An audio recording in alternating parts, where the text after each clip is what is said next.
Crônicas do Amanhecer, por Feijão, Centro Espírita Allan Kardec. Balneário Gaivota, 12 de setembro de 2017. 8 sinais de que você está viciado em internet e é dependente de tecnologia. Um estudo publicado pela Flurry, empresa de análise de dados do Yahoo, revela que existem mais de 280 milhões de pessoas viciadas em smartphones no mundo. O estudo considera usuários viciados aqueles que checam aplicativos mais de 60 vezes por dia.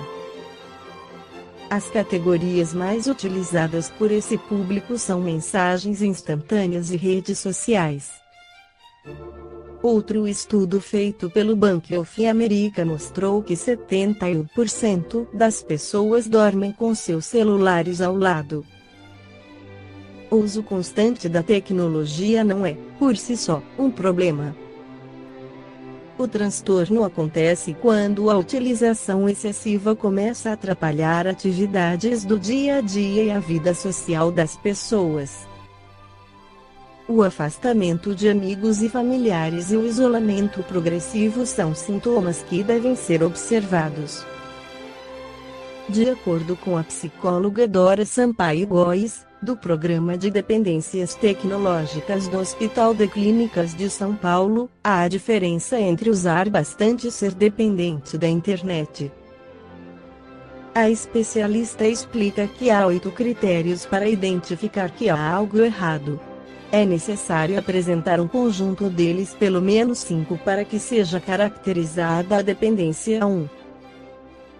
Pensar o tempo inteiro em estar conectado. 2. Sentir necessidade de aumentar o tempo de uso para obter o mesmo prazer. 3. Tentar parar de usar a internet e não conseguir. 4. Sentir irritação e ansiedade durante o tempo que não pode entrar na internet. 5. Mudar o humor quando entra em contato com a tecnologia. 6. Perder a noção do tempo que fica conectado e não conseguir sair. 7.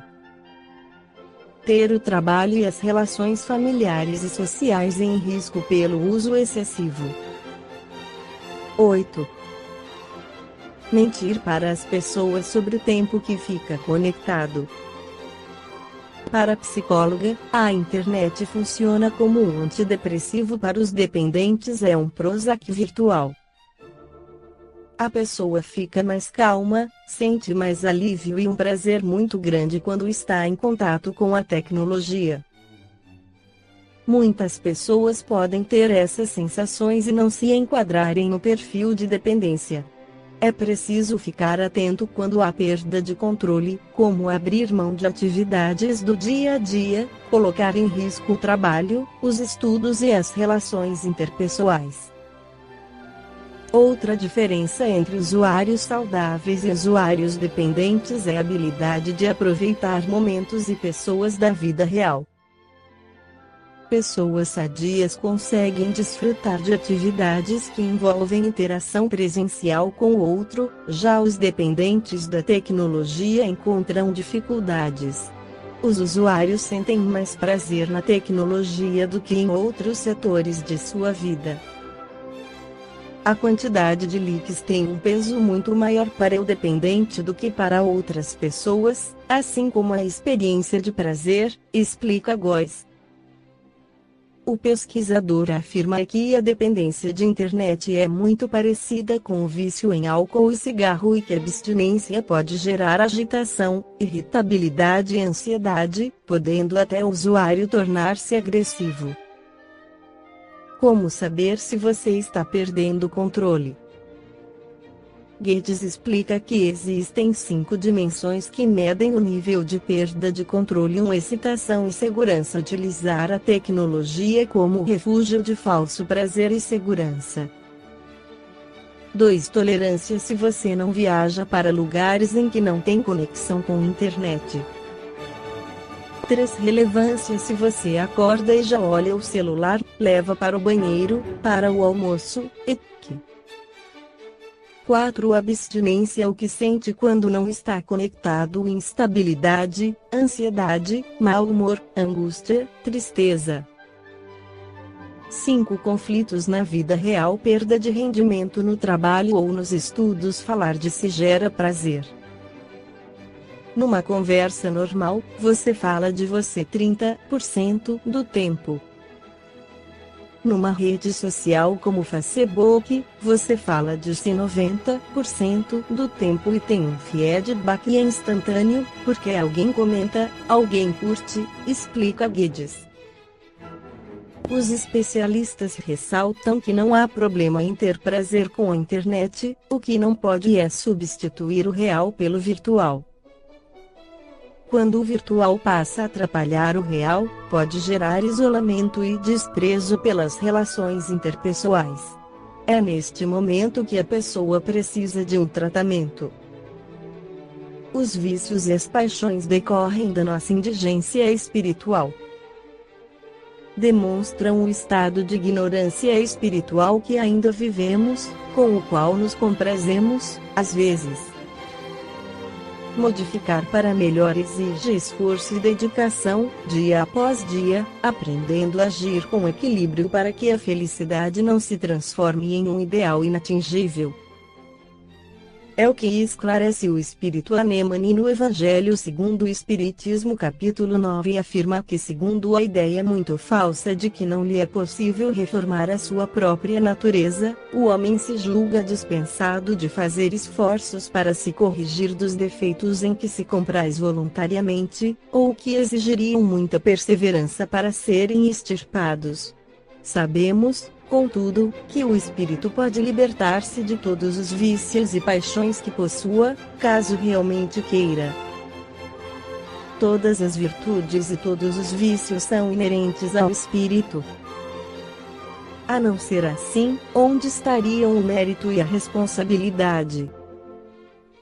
O homem deformado não pode tornar-se direito, porque o espírito não tem nenhuma ação sobre isso, mas pode modificar o que é do espírito, quando tem vontade firme para isso.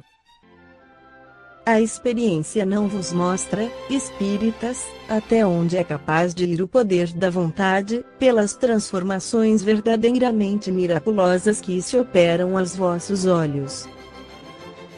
Dizei, pois, que o homem só se conserva vicioso, porque quer permanecer vicioso, que aquele que queira corrigir-se sempre o pode.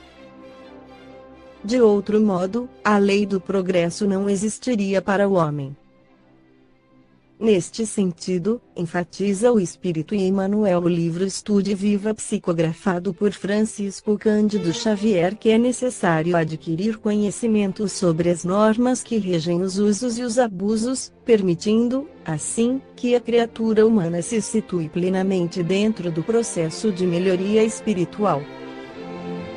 Uso é o bom senso da vida e o metro da caridade. Vida sem abuso, consciência tranquila.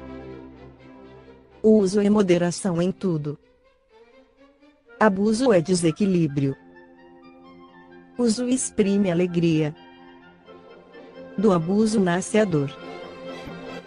Existem abusos de tempo, conhecimento e emoção.